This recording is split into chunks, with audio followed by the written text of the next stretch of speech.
Today I'm joined by David Newick. David is the CEO of Arken Legal, which is an intuitive, intelligent document generating tool.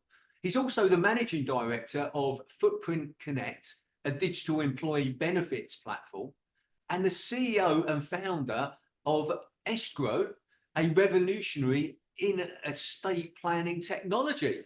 So welcome, David.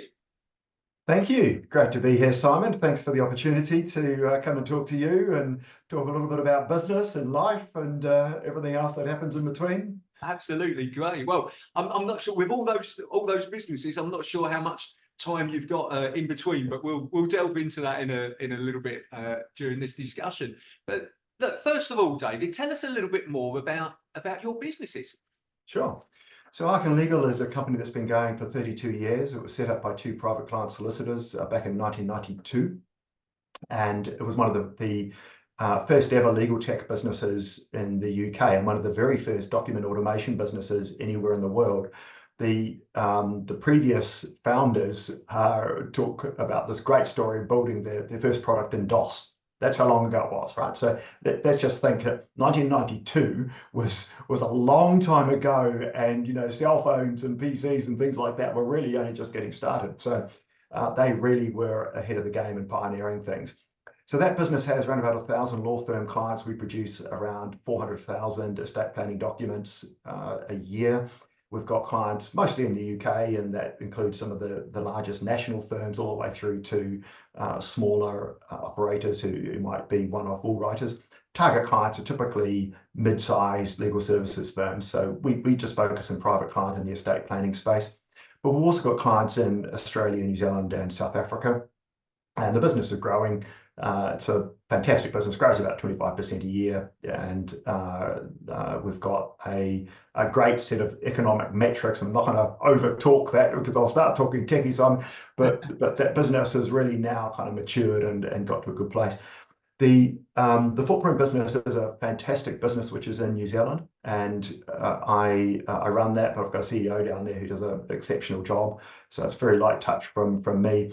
That is digital estate planning for employee benefits and financial well-being, and that is really a business that is going exceptionally well because it appeals to particularly the millennial generation who are underrepresented in terms of having estate plans. And then the startup, because it's been a while since I've done a startup, so I thought, why not, Simon? Let's go and do a startup. I'm not busy enough. And that is a business called Escrow. That's really just been released. That is specifically designed to solve the problems of the great wealth transfer, which is the transition of wealth from the baby boomers through to the millennials, the Gen Xers, and the Gen Zers, helping them manage that process, particularly with a specific focus on inheritance and how that works in with financial advisory processes. So if you go to see a financial advisor, you would want them to provide holistic financial advice, and that should include estate planning under consumer duty for a start, but also just because it's best practice.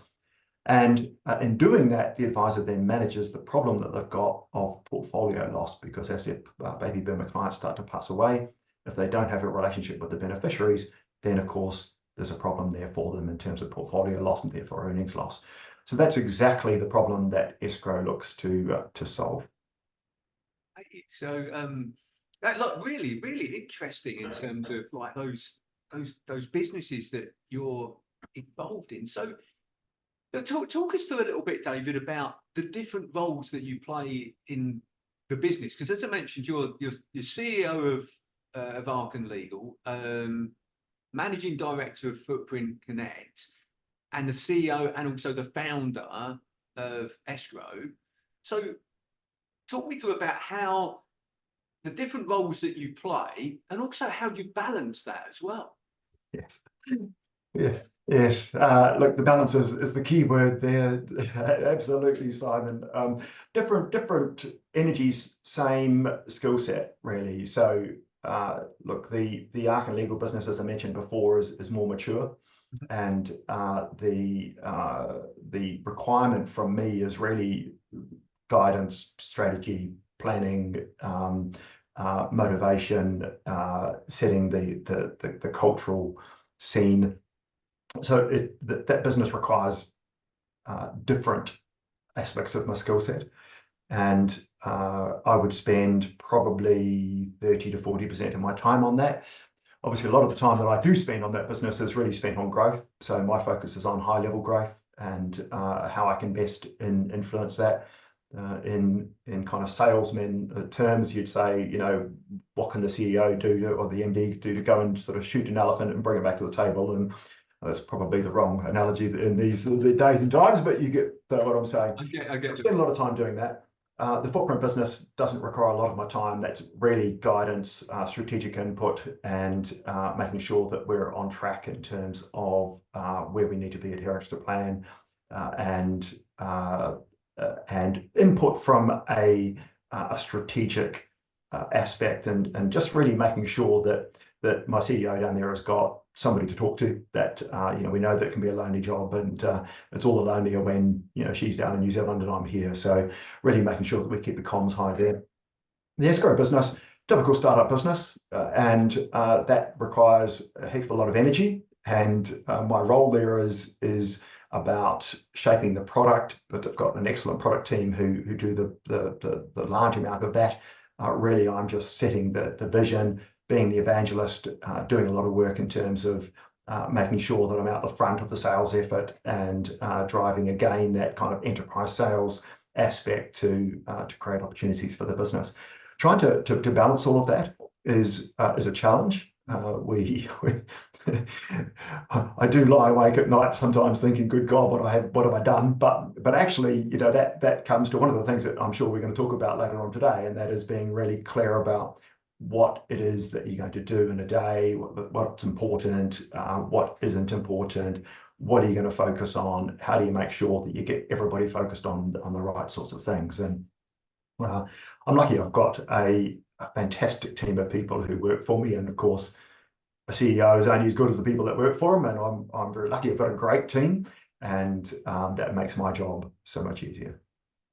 Yeah, so what I picked up there is that you really, in each of those roles, and as you mentioned there, you really know the value that you're adding to each of those different businesses in your role as CEO or managing director, or and in the startup, and the value where you're actually needed. And then you mentioned there about surrounding yourself by a great team as well. And you exactly picked up there on where you thought this, the conversation may sort of go. So is there anything, anything in particular that you do to plan your quarter, your months, your weeks, your days, to make sure that the important things get done, and you don't get sort of dragged into those things that your team could deal with? Yeah, look, planning is important. I think it's important at a high level. You've got to be very clear on what you're doing, and I think specifically what you're not doing, particularly when you've got limited capital. You don't want to go and spend that on trying to be all things to all people. You've got to be super focused on what it is that you're going to do, and what the plan is to diversify, and when you will do that. The other key consideration is then bringing that down from a high-level plan into, we do it bi-weekly sprints. So as a tech firm, we tend to work in sprints. That's 2 weekly sprints. Everybody in the business has one of those, from our developers, our product people, and our salespeople. They set that out, and everybody's super clear about what they do. I'm no different. I don't work perhaps on a sprint, but I'm super clear in my own mind what it is that I need to do that half day, that afternoon, this week, this month, and all of the things that then are urgent, important, urgent, and working that kind of matrix in my mind. There's no specific tools that I would say, which is probably unusual from a tech stack perspective, to say. I instead just rely on my experience and knowing the business as well as I do, and the people as well as I do, to work that through. In terms of managing the people, it's about communication, as always. So making sure that I have my regular catch-ups, making sure that I've got the lines of communication open, not just with my SLT, but with the team as well, making sure that I'm available, that I'm doing my walk-arounds, that people feel that they can have a chat with me. One of the things that we've done just recently, because we were getting away from that, because I was doing a lot of sort of trips to London and speaking engagements, was reintroduce a Wednesday go to the pub session at 4 o'clock, just for the summer, just every second week. And that's an opportunity just to actually sit down and say, oh, hey, you've bought a new house. Congratulations, that's great. How are the kids? And for them to talk to me about things that are happening in the business as well, because it's really important that they understand where we're going and what we're doing. And that all results in this fabric in the business, this purpose, this unity, this absolute clarity, I believe, on where we're going at a high level and at every level through the business, because in that is some real power, some real magic. So you mentioned there like the Eisenhower matrix, which is what's important and urgent. So what's what's something that might be important but not urgent, or might be not important and not urgent. But yeah, for the people listening to this, go and have a look at the Eisenhower matrix, and that'll explain what you've mentioned there. And that's something I recommend all my clients use. You also mentioned there about sprints, David. Just explain a little bit to the people listening what you mean by 2-week sprints. Sure. Yeah, so in technology, you tend to work with a philosophy or a framework called Agile. So, and there's different versions of Agile, but most Agile frameworks will have some commonality, and one of those is that you work in 2-week sprints. So that means that everyone's super focused on what the team is going to do and what they are going to do in that 2-week sprint. And that is planned, and that's captured in a part of our tech stack, which we do use, which I didn't mention, called Jira. And everything that we do is pre-planned. So we will know, as against our, say, product development framework, what we're working on for the next 3 months. And then that will break down into 2-week sprints for everybody. The commercial team, our customer success, marketing, and business acquisition team also work on that same basis. Different reference points for them, obviously, because they've got different metrics, but the philosophy is exactly the same. Now, what happens is that everybody meets at 9 o'clock every morning in their own sprints. So you'll have a stand-up, 5 minutes, 10 minutes. This is what I'm doing today. This is what I'm stuck on. Hey, I need to talk to you because I can't get this, or I need you to do that before I can do that. What are the blockers? Okay, yep, right, that's a blocker. Let's get on to it. And I'll jump into some of those. There's about 3 or 4 that run through the business, and I'll jump into some of those sort of periodically just to say hi and check in on what's going on, or if I've got a query around a particular piece of work, or just sometimes just to be seen. Great, thank you for explaining that. And look, that links into the other things that you mentioned there as well. Because some of the things that I picked up that you mentioned were important, which were communication. You mentioned about purpose as well. All your team, having that and understanding. And well, the other word you mentioned was clarity, clarity of purpose. And also the other word you mentioned was focus as well. And that's what the sprint does, isn't it? It's got that communication, purpose, clarity, focus. Right, this is what we need to achieve. So yeah, thank you for sharing that. Really like that. So what I'm interested, David. What are the biggest challenges that you've faced in the roles that you undertake?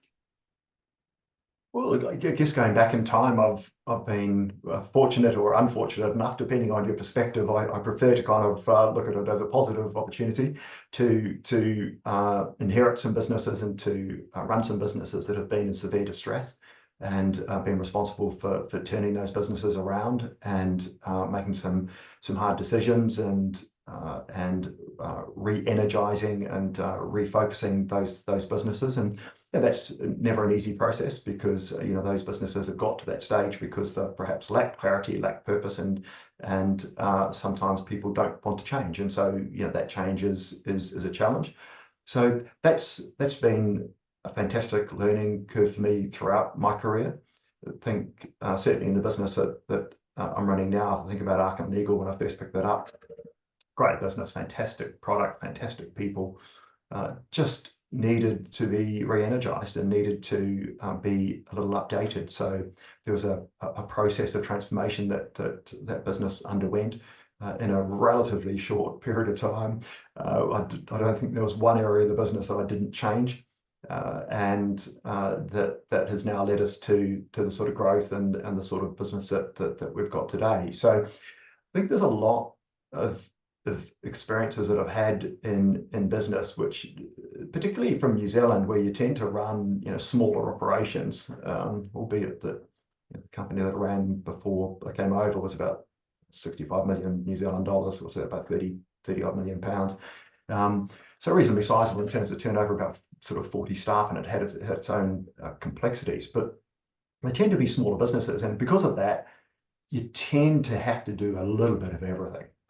So, whether it's acting as a CFO, as a sales director, operationally, smaller businesses, right, you tend to have to do a lot of things, and that's been great for me. That's been fantastic, because I'm going to probably have to eat my words at some stage, Simon, but there's not too much that can come at me now that I haven't seen before. So it's a great place to be in, to I think help businesses, and hopefully I can do something with that to help other businesses. Maybe this is a start of that as well. If in some way this helps people.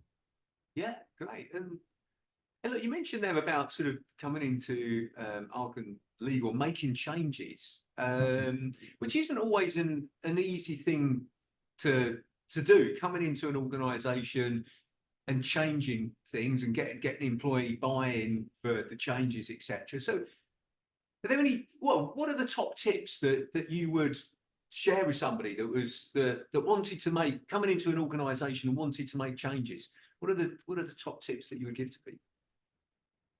Yeah, that's a great question, Simon. Look, for me, I think you've got to be, first of all, the positive energy. So make sure that the changes are positive. Make sure that you're energetic and that you're driving the change, and that you're enthusing people, rather than just trying to force the change on them without any explanation and them understanding or even having the opportunity to come with you. So you need to make sure that you are quite organized and programmatic about, first of all, understand. So talk, ask questions, get to know people, rather than coming in and not understanding and then saying, right, I've decided this is where we're going. You're probably going to struggle to get people to come with you unless you've done that first piece of work.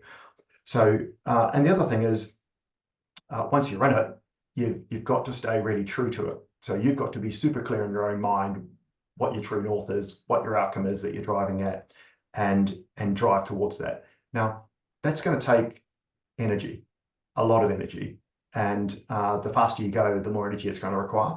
So be prepared for that, and strap in. You're going to get some negativity. That's just the way it's going to work. But if you understand, if you go back to the first piece, who the people are, then you understand how best to communicate the change and how best to manage them through the change process, who is likely to probably struggle with it, and perhaps you're best to speak with them one-on-one and to just kind of talk to them about, because it's generally fear related. That's generally where it comes from, to allay any fears they might have about the change and the process. Not always possible in a big business, of course. It's a lot more difficult, but hopefully there's some lessons in there for some of your listeners. Yeah, no, great, thank you for that. So I think the two big things that I picked up from that, David, was one, actually, listening to the people, asking questions, finding out from them what's happening, and understanding more about the people and the organisation from their perspective. And then the second thing I picked up there was that having that real clear vision of where you want to go, what you want to achieve, and bringing people on board with that. You know, I heard somebody said to me once, and I don't know where this came from, but one of the differences between a leader and a great leader is a leader will say, we're going over there. Mm. A great leader will say, I'm going over to this place over there. And then they'll describe it, which has got this, this, and this. Do you want to come with me? Yes. And I thought that is a great explanation between, you know, a leader and a great leader. And I think that's what you just, you know, partly what, you know, what you just described there as well. So, people need a why, Simon. yeah, They need a why. So if you give them the why, if you take them on the journey with you, they are, and as long as you win the majority and get the people who are more likely to adopt, then you can work on some of the naysayers in that way that I was mentioning before. But generally, if you tackle the why and explain exactly why we need to do this, and as you were saying before, the promised land and what that looks like, then people will get on board. Yeah, there's great, I can't remember who the author is now, but there's a great book called The Tipping Point, which again links into what you said, is that actually getting the majority to buy in. Because if you imagine a sort of a seesaw or a pivot, you know, it's you know, as soon as you get to the point here, it starts to tip, and then actually that's when things start to you build momentum. But up until then, it's just gradually getting the majority. And once you've got the majority, it tips. So yeah, Exactly great right. book, the tipping point. So what's the biggest learning, or your biggest learning since you've been in the you know, CEO, managing director, and also, you know, founder of a business? What's been your biggest learning? Yeah, well, I guess if you look at that over a long period of time, there's been lots of learnings, personal learnings and business learnings, and I think it's really important that you don't ever stop learning, that you remain curious and you keep on finding new parts to yourself. Obviously, the more experiences you have, then the more you're able to deal with things as they come along. So you're building these things up. For me personally, it's about the process of believing in yourself, and knowing that all people have greatness in them, and the people who go and achieve that greatness are the people who remove that restriction. So they have this belief that anything is possible, anything at all, that the only limitation in your life is actually in your mind. And if you can harness that, then you will be able to go and do great things. So there's certainly that. I think in business too, it can be hard. There can be hardship in life, but there can also be situations where you put yourself in business where you create hardship, and or hardship is just there because of the role that you're undertaking. And you can either look at that hardship as something that is a terrible thing, and woe is me. I prefer to look at that, and the experiences that I've had have taught me that actually that's a great thing, because I create strength through adversity. I create resilience through adversity. I welcome that. I don't go looking for it, but when it comes, I look at it as a fantastic opportunity, because back when I was younger, what I didn't realize was that just inside of me, in my DNA, are parts of my character that I had just not understood or explored. And it was just waiting for the opportunity of hardship to come along to be uncovered. And once you understand that that is in you, then you tend to view the world, and you tend to view life and business in quite a different sort of a way. So hardship is a good thing, and you just accept the fact that things are going to be hard. There are going to be difficult moments in your life. So actually coming back to the way that we approach it from our mind's perspective, that's where the battle is won. And if we can win that battle, then we're in a good place indeed. From a skills perspective, look, the key aspect is to understand people. People are the most important asset in your business, and that's a much used cliched phrase. people need to live that phrase. They need to understand that that is actually the biggest thing that can make you successful and make the business successful. If you get that piece right, you get the right people in your business all on board with your mission, with your purpose, then they will go on and achieve great things for you. Now that's going to take some experience. You're going to need to know what sort of people work best for you and with you as your senior leadership team. You're going to need to know what the mixture of energies and personalities are in each team, and you've got to get that piece particularly right, because you need a mixture of outcome focused and people who are more sort of yellow and green energies, who are more people focused, people who are more blue and purple. So there's all of those sorts of understandings. I think once you get to a stage where you've got a fantastic team and you know that they are on board for the journey, then again, anything is possible in a business, because within all of those people is a whole piece that they haven't even begun to explore, particularly with the younger people. So if you can lead them to that place and have them explore parts of themselves and give them the opportunity to do that, then really the business is going to be in a very, very good place collectively. Right, that's brilliant. Fantastic shares there. Thank you very much for that. And just some things I've written down here. You know, that again, somebody said to me once that the biggest performance enhancing drug in the world is that voice in your head. Yes. But it's also the most limiting thing in the world as well.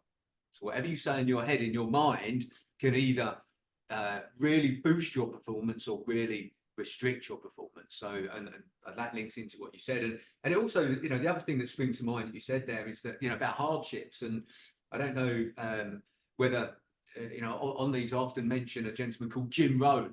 Have you heard of Jim Rohn? No, ROHN.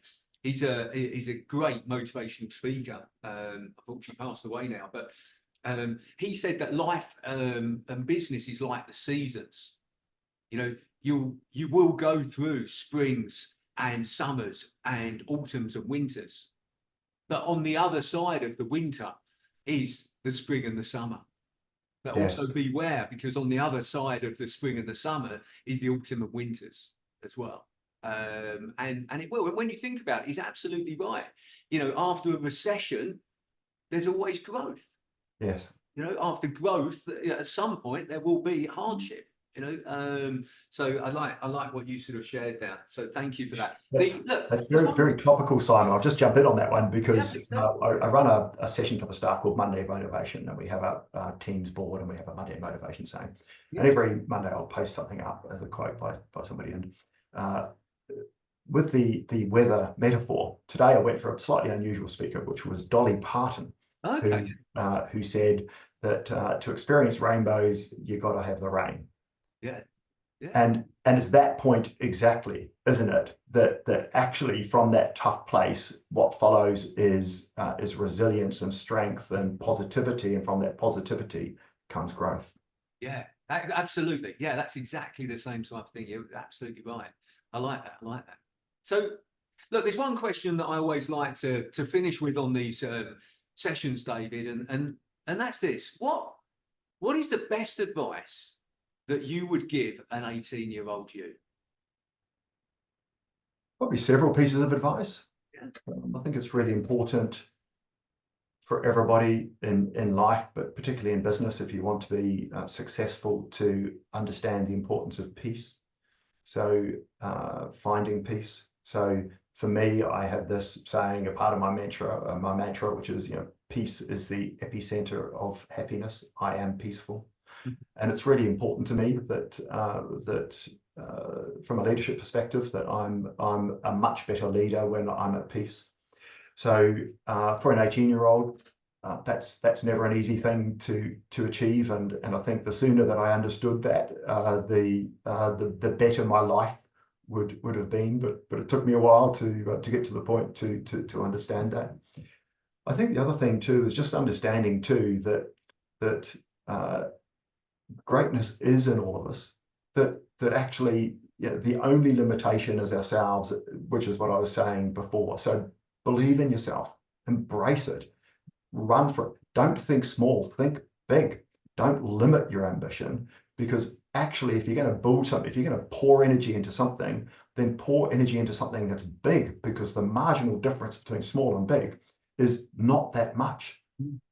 So often what we do is we pour energy into something, and it's just our own kind of glass ceilings and our own upbringings and all these other experiences which limit who we are and what we allow ourselves to dream. So for me as an 18-year-old, that was certainly true, and it took me a long time to learn that. And I think if I had that opportunity, I'd go back and say, well, hey, hang on, come on, forget all of that stuff, realize actually you're capable of anything. The world is, well, they say oyster in the UK, but in New Zealand we say pippy, which is like a small shellfish. The world is your pippy. So go out and crack it.